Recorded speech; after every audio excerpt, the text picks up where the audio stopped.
آپ نے دیکھا یہاں لوگوں کی تعداد، عمران خان کو جان سے مارنے کی کوشش کی گئی، لوگوں کو ڈرانے کی کوشش کی گئی، کیا کہنا چاہیں گے؟ پاکستان کے لوگ بہادر ہیں، وہ کسی سے نہیں ڈرتے، گولی سے بھی نہیں ڈرتے، خون دینے سے بھی نہیں ڈرتے۔ مقاصد اگر اعلیٰ ہوں تو اپنی جان کی قربانی بھی دے دیتے ہیں۔ ہم نے وزیر آباد کے اندر دیکھا کہ عمران خان جب کنٹینر کے اوپر موجود تھے، کس طرح 2-3 اطراف سے ان کے اوپر فائرنگ کی گئی، حملہ کیا گیا۔ ایک ہمارا ساتھی معظم شہید ہوا، 10 لوگوں کو گولیاں لگیں، جس میں پاکستان کے سابق وزیر اعظم اور پاکستان کی سب سے بڑی پولیٹیکل پارٹی کے پاپولر لیڈر، نہ صرف پاکستان کے بلکہ عالم اسلام کے پاپولر لیڈر کو زخمی کیا گولیوں میں۔ اور اس کے باوجود آج پھر ہزاروں لوگ جو ہیں اس جگہ موجود ہیں، اور انشاءاللہ امید ہے کہ یہ حقیقی آزادی کی منزل جب تک حاصل نہیں ہوتی، لوگ اس وقت تک اس کا ساتھ دیں گے اور عمران خان کی آواز کے اوپر لبیک کہیں گے۔ اچھا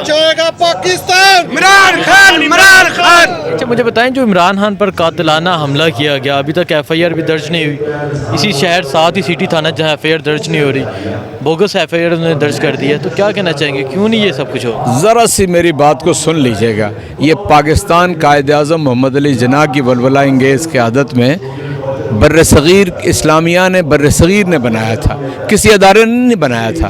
پاکستان بنا، پھر ادارے قائم ہوئے، اور اگر پاکستان کے ادارے عوام کی خدمت نہیں کرتے، الٹا ان کے لیے عذاب بن جاتے ہیں، تو ایسے اداروں کی ضرورت نہیں تھی۔ پہلی بات تو آپ یہ سمجھ لیں۔ اور ایک سابق وزیر اعظم، وہ جو وکٹم ہے، جو متاثرہ فریق ہے، اگر اس کے کہنے پہ ایف آئی آر درج نہیں کرتے تو اس سے بڑا ظلم اور زیادتی اور کوئی نہیں ہو سکتی۔ ایف آئی آر کا مطلب ہوتا ہے فرسٹ انفارمیشن رپورٹ، اور فرسٹ انفارمیشن رپورٹ جب ہم لے کر جاتے ہیں، تھانہ جو ہے پابند ہے اس بات کا کہ جو بھی لکھ کر دیں، میں متاثرہ فریق ہوں اور مجھے یہ دینی چاہیے۔ آپ اس نظام کو دیکھ لیں، ایکسپوز ہو گیا یہ سارا نظام کہ اس کے اندر از خود عوامی دی ہوئی قوت نہیں ہے۔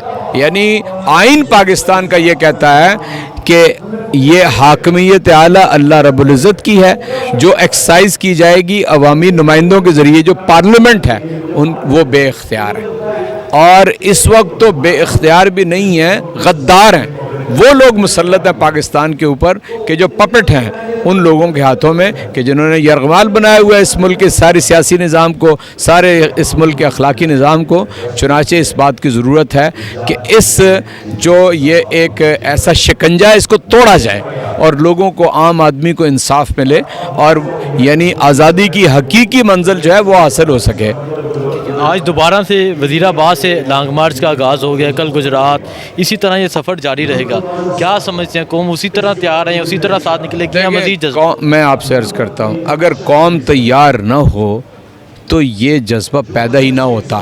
قوم تیار ہو چکی ہے، اس کا ثبوت کیا ہے میں آپ کو بتاتا ہوں۔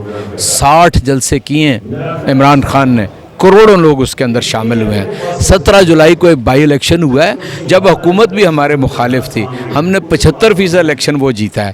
پھر 16 اکتوبر کو انتخاب ہوا ہے، اس میں عمران خان 9 نشستوں سے قومی اسمبلی میں لڑ رہے تھے، ساری کی ساری نشستوں میں 100% نتیجہ آیا ہے۔ مجھے یہ بتائیے کہ لوگوں کو پتہ ہو کہ نہ عمران خان نے حلف لینا ہے، نہ پارلیمنٹ میں جانا ہے، اس کے باوجود اس کو ووٹ دیں، مطلب کہ جو بیانیہ ہے اس کا، جو اس کا موقف ہے وہ تسلیم شدہ ہے۔ اور اس ملک کے جو ارباب بست و کشاد ہیں، جو اس وقت جنہوں نے قبضہ کیا ہوا ہے، اس وقت مقبوضہ پاکستان ہے، ان لوگوں کو یہ شرم نہیں آتی، ان لوگوں کو یہ سمجھ نہیں آتی کہ عوام کی رائے اس وقت کیا ہے۔ عوام یہ چاہتے ہیں کہ اس ملک کے اندر شفاف عام انتخابات جلد از جلد ہوں، تو جو ہی اس ملک کی بہتری کے لیے ایک راستہ ہے، ورنہ ہم ایک مشکل راستے کے اوپر چل رہے ہیں۔ قوم تیار ہے، ہم تو چلیں گے، عمران خان جہاں تک اس کو لے کر جائے گا یہ قوم اس کا ساتھ دے گی۔ آپ خان صاحب سے مل کے آ رہے ہیں، خان صاحب زخمی ہونے کے بعد کتنے پرجوش ہیں، کیا جذبہ ہے ان کا؟ دیکھیں، خان صاحب زخمی ہوئے تھے، آج کی بات تو چھوڑیں، جس دن زخمی ہوئے تھے، جب لوگ انہیں اٹھا کے لے جا رہے تھے، وہ لافانی مسکراہٹ ان کے چہرے پہ تھی، وہ اس قوم کو جلا بخش دیا اس نے۔ سارے کارکنان پر امید ہو گئے اور اس کے ساتھ ہو گئے۔